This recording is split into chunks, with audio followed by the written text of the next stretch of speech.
أعوذ بالله من الشيطان الرجيم. بسم الله الرحمن الرحيم. فمن ثقلت موازينه فأولئك هم المفلحون. صدق اللہ العظیم.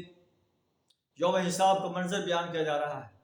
اس روز جس کے پلے بھاری ہوں گے، نیک اعمال کے پلے بھاری ہوں گے، وہ کامیاب و کامران انسان ہوں. اور جن کے پلے ہلکے ہوں گے، فَأُولَٰئِكَ الَّذِينَ خَسِرُوا أَنفُسَهُمْ، یہ وہ لوگ ہیں جنہیں اپنے آپ کو خسارے میں ڈالا. فی جہنم خالدون، جہنم میں ہمیشہ رہیں. تلفح وجوہہم النار، آگ ان کے چہروں کی کھال چاٹ جائے گی. وہم فیہا کالحون، اور ان کے جبڑے باہر نکل آئیں گے.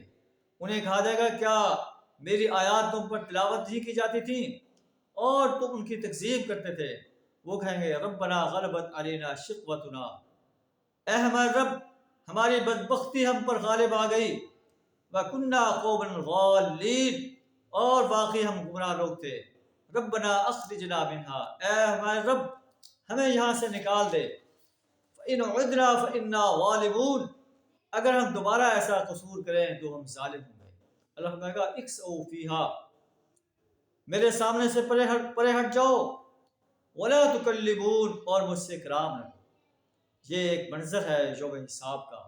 اللہ سے دعا کر ہمیں اس ایسے منظر سے اپنی پناہ عطا فرمائے. ہمیں اپنی رحمت سے جنت الفردوس میں داخل فرمائے. قبر، حشر اور جہنم کے عذاب سے نجات عطا فرمائے. اس مہلت عمل کو حسین سے حسین تک اعمال کرنے میں خرچ کرنے کی توفیق عطا فرمائے. وآخر دعوانا الحمد للہ رب العالمین.